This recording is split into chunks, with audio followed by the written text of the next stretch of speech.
नमस्कार दोस्तों, 14 फरवरी 2026 है और अगले 5 मिनट में हम जानेंगे आज की सबसे बड़ी और ज़रूरी खबरें। चलिए बिना देर किए शुरू करते हैं। आज हम 4 अहम हिस्सों पर नज़र डालेंगे। सबसे पहले डिफेंस न्यूज़, फिर देखेंगे ग्लोबल रैंकिंग्स में क्या चल रहा है, उसके बाद कुछ बड़ी अंतर्राष्ट्रीय घटनाएं और आखिर में देश के ज़रूरी फैसलों और बजट पर बात करेंगे। तो चलिए सबसे पहले बात करते हैं रक्षा की दुनिया की। देखते हैं कि भारत की सैन्य ताकत को लेकर क्या कुछ नया और खास हो रहा है। पहला सवाल हमारी नेवी की बढ़ती ताकत से जुड़ा हुआ है। ये जो मल्टीलैटरल नेवल एक्सरसाइज मिलन 2026 है, ये आखिर शुरू कहाँ हुई है? तो इसका सही जवाब है विशाखापट्टनम। और देखिए, ये कोई मामूली अभ्यास नहीं है, ये तो 50 से भी ज़्यादा देशों की नौसेनाओं का एक बहुत बड़ा संगम है। इसकी थीम है सौहार्द, सहयोग और सहभागिता। ये थीम ही अपने आप में बताती है कि भारत समुद्री सुरक्षा के लिए ग्लोबल पार्टनरशिप को कितनी अहमियत देता है।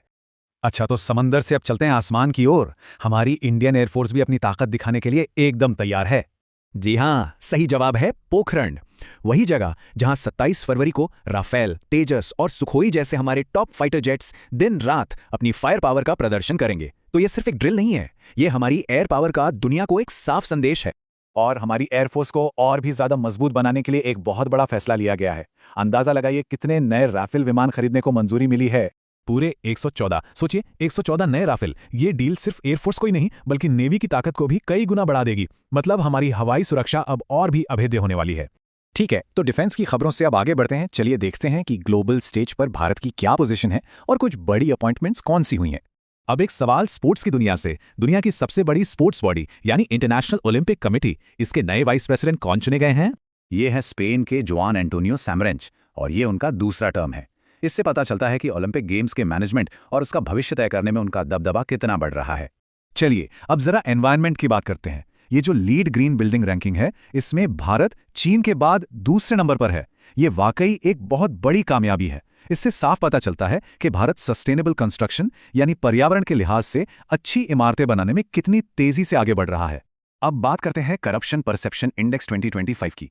इसमें 182 देशों में भारत 91वें नंबर पर है। सबसे कम भ्रष्ट देश डेनमार्क है जो टॉप पर है। असल में यह इंडेक्स किसी देश के पब्लिक सेक्टर में भ्रष्टाचार के अनुमानित स्तर को मापता है। चलिए अब कुछ इंटरनेशनल खबरों पर नजर डालते हैं। देखते हैं कि जियोपॉलिटिक्स यानी दुनिया की राजनीति में क्या क्या चल रहा है। एक बहुत ही पावरफुल ग्रुप है ब्रिक्स। तो सवाल यह है कि इस साल इसकी प्रेसिडेंसी किसके पास है? जी हाँ, इसका जवाब है भारत। ये चौथी बार है जब इंडिया इस पावरफुल ग्रुप को लीड कर रहा है। अच्छा, यहाँ एक बड़ा इंटरेस्टिंग शब्द है, शेरपा। ये शब्द असल में नेपाली भाषा से आया है, जिसका मतलब होता है गाइड। डिप्लोमेसी की भाषा में शेरपा ही वो इंसान होता है जो पूरे समिट की तैयारी को लीड करता है। और इस साल भारत के शेरपा हैं सुधाकर दलेला। अब एक खबर एक नेचुरल डिजास्टर से जुड़ी हुई। हाल ही में एक ट्रॉपिकल साइक्लोन गजानी ने किस देश में भारी तबाही मचाई है? इसका सबसे ज्यादा असर मेडागास्कर पर पड़ा है। सोचिए, 195 किलोमीटर प्रति घंटे से भी तेज हवाएं चलीं, जिससे हजारों लोग बेघर हो गए। ये घटना हमें एक बार फिर क्लाइमेट चेंज के बढ़ते खतरों की याद दिलाती है।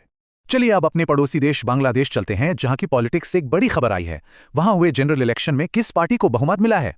इसका जवाब है बांग्लादेश नेशनलिस्ट पार्टी यानी BNP। पूरे 2 दशक यानी 20 साल के लंबे इंतजार के बाद तारिक रहमान की लीडरशिप में इस पार्टी ने सत्ता में वापसी की है। ये बांग्लादेश की पॉलिटिक्स में एक बहुत बड़े बदलाव का इशारा है। चलिए अब वापस इंडिया आते हैं और देखते हैं कि देश में कौन सी बड़ी योजनाएं शुरू हुई हैं और इकोनॉमी से जुड़े क्या अपडेट्स हैं। तो सरकार ने श्वेत क्रांति 2.0 का ऐलान किया है। इसके 3 बड़े लक्ष्य हैं। लेकिन बात सिर्फ दूध का प्रोडक्शन बढ़ाने की नहीं है। इसका असली मकसद है डेयरी सेक्टर को मजबूत करना, खास तौर पर महिलाओं को एम्पावर करना और इससे हमारी ग्रामीण अर्थव्यवस्था को एक नया बूस्ट देना। अब एक नजर डालते हैं उत्तर प्रदेश के बजट पर। इस साल का बजट 9 लाख करोड़ रुपए के भारी भरकम आंकड़े को भी पार कर गया है। ये पिछले साल के मुकाबले करीब 13% ज्यादा है। इतना बड़ा बजट साफ दिखाता है कि स्टेट का पूरा फोकस इंफ्रास्ट्रक्चर और डेवलपमेंट प्रोजेक्ट्स पर है।